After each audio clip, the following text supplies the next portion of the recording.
This is episode 269 of the Super League Pod. It's a good news, bad news, is that news sort of week, but there's lots to talk about all the same. And if you think the fallout between the clubs and the RFL over promotion and relegation is spicy, then you'll enjoy our views. Of course, we recap the NRL action with your fan views and the Britwatch stats, and there's new things to discuss too. New faces to names, new podcast pals, and new ovens. No preheat needed, it's SLP time.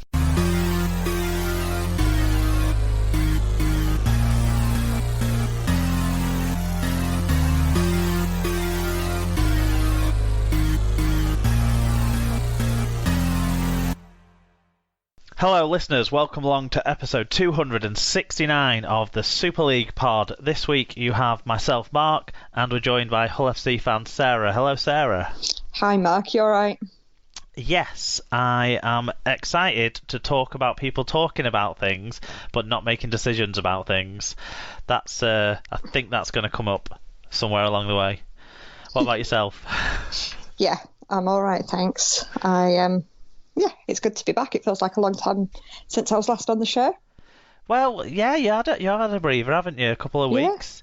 Yeah. Hopefully everything's still in order, though, that you're able to tell everyone who is the sponsor of this week's show. I'm sure I'll make as much of a mess of it as I normally do.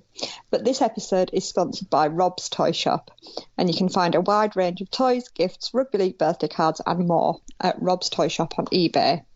If you visit stores.ebay.co.uk/Rob's Toy Shop, and on any orders over £5, you can earn 5% cash back, and 1% of your order will go into the SLP coffers if you put SLP discount at checkout.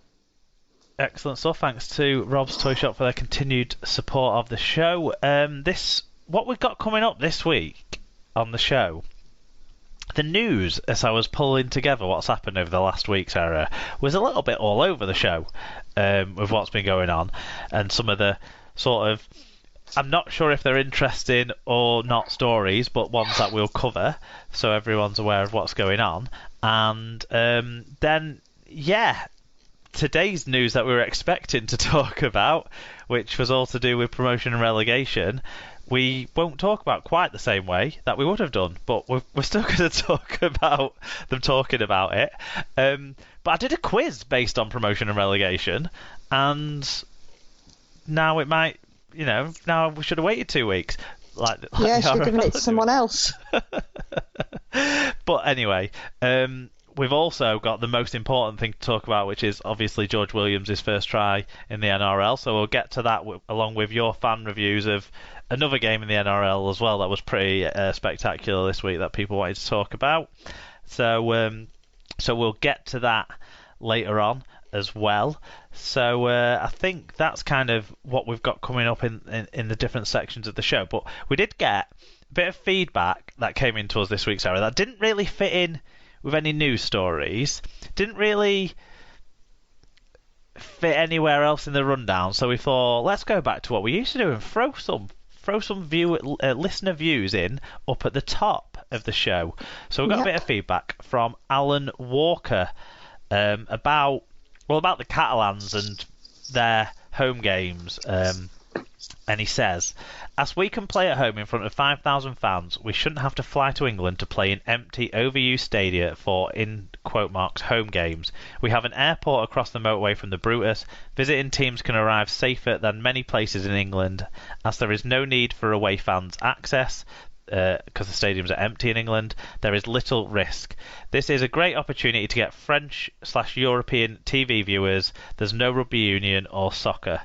So I think Catalans are expecting to host games from as soon as the second round of the resumption, as well, is what was reported in the trade press this week. So what do you think, Sarah? Do you think it is a good idea that we do get things going on in France rather than having Catalans stay over here for however long?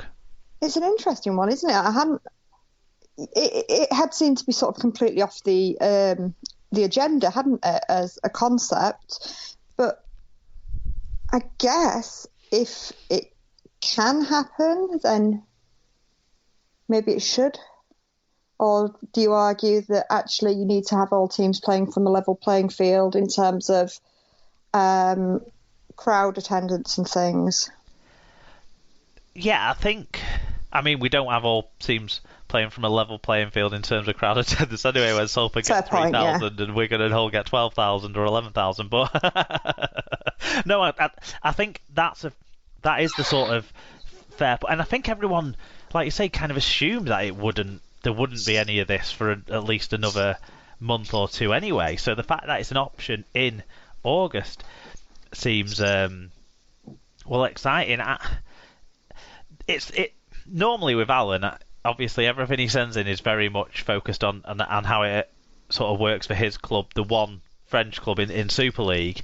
Whereas when we're normally looking at things, we kind of think naturally more of it's based we're in England, and most of the competition's in England. But it's that final point that gets me on side in this one massively.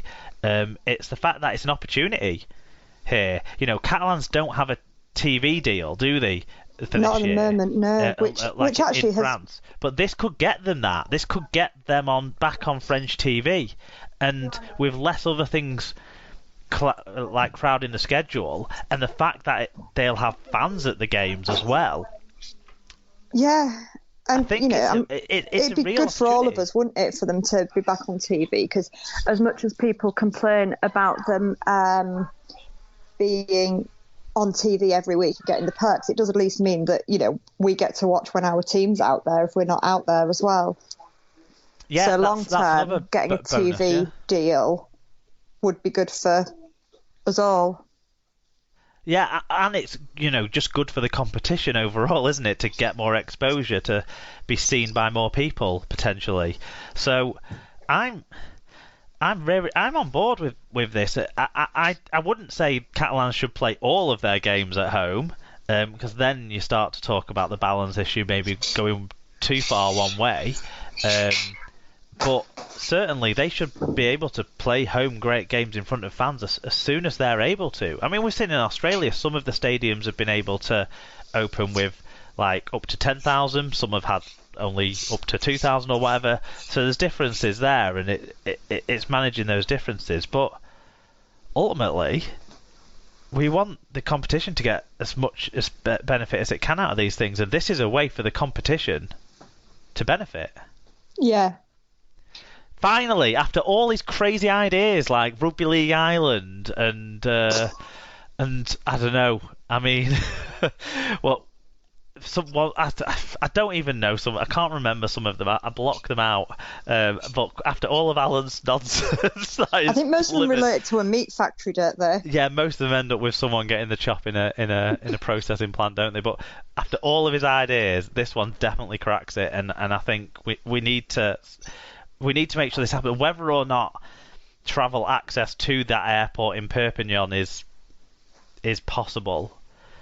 That's the stumbling block, I suppose, because normally most teams use domestic flights to get to either northern Spain or southern France and then travel into Perpignan. So that's the stumbling block. If we can get over that with minimal cost implications, let's get it on. Yeah, although I guess as things stand at the minute with travel, not restrictions, but travel reductions, you know, whether teams would be able to get more favourable discounts or more favourable deals on like almost chartering a plane type thing, and could negotiate deals to actually get to the airport that they want to be going to. Yeah, possibly. I mean, if there's airlines operating that might, you know, want to get more out of their fleet and stuff, it might be a way to do a commercial deal for them as well with the Super League. And hey, what if we had, like, I don't know, Jet2 flying Super League around Europe or whatever, and it's a new commercial partner you can get on board, isn't it? Yep, exactly. This is winning. We are cooking here on this one, Sarah. Yeah, and we know that people, you know, clearly listen to the show that have influence. So, you know, get on with it, please, RFL. Yep, let's do it. Brilliant. Or just Super League. Yeah. So, that's a great idea, Alan, and we're already spitballing other ways to make this more beneficial for the Super League competition overall. So that's a great start to the show, and we're now going to move into news from around the world of rugby league.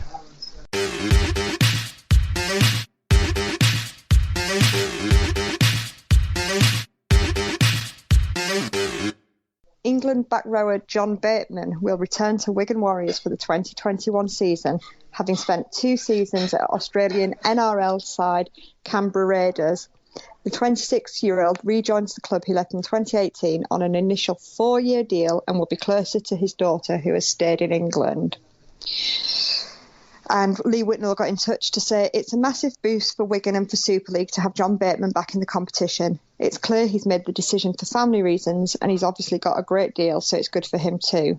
But I'm sad I won't see him ripping it up in the NRL anymore, and that his association with Isaac Moses has soured his legacy there a bit. Hopefully he'll get his chance to put in some trademark performances in green before he comes home. So, Mark, I guess the question is, is he admitting failure out there and having to come back to the lowly ranks of Wigan?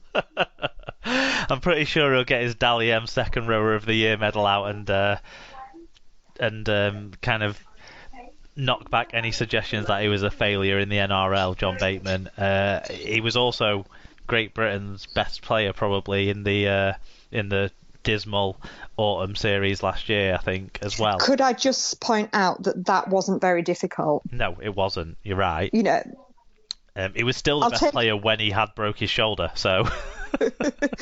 I will take your Dally M, but I'm not accepting best player on the England team because, I think the water boy might have taken that award. Well, you want about the water boy ended up playing on the wing for the last 2 games. But in all seriousness, obviously that version of John Bateman did not fail in the NRL. No. This is a different circumstance to all the other players who've returned back to Wigan from the NRL, I would say. Some either kind of struggled to adapt to the opportunity, or some had injury problems, and that kind of curtailed their time there. And Bateman maybe falls a little bit into that second camp because of the shoulder issues. But I genuinely don't think that John Bateman was ever going to be at Canberra in 2022 based on all of the reports about the salary cap situation of that club and the fact that they basically have to find money to pay and retain some of their local talent. They've had players turning from sort of middling NRL players to being Origin first choices sort of thing. So they have to deal with that and deal with the salary cap around that. And if they didn't want to prioritise a second rower for 2022, then I can sort of understand where they're coming from. And it is a bit strange that he's going to be the best or second best player paid player at Wigan, and he's a second row forward. So I would expect to see him become more prominent, maybe move into that 13 shirt, maybe become the captain of the club. Those sorts of things might be in John Bateman's future. I think back at Wigan, potentially on his 4-year deal, which it reportedly is for £1 million, so it's not coming cheap. But ultimately, this wouldn't have happened, that he would have come back to Wigan, I don't believe, without the coronavirus. I think he either would have seen out his time at Canberra or joined another without any influence of his agent. He would have seen out his next year at Canberra, I would strongly believe. Without the coronavirus, I think he would have been getting another deal in the NRL. I just think the time that he's had to spend away from his family, whereas last year they were able to go and visit him at Easter, go and visit him in the summer holidays, those sorts of things that just aren't happening this year.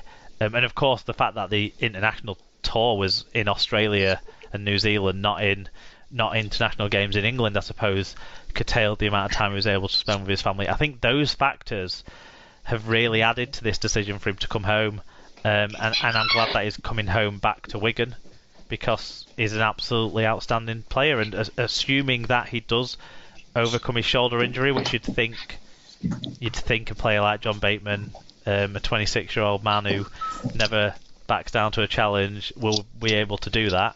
So I'm happy overall. Yeah. I'm happy. Good. The one good thing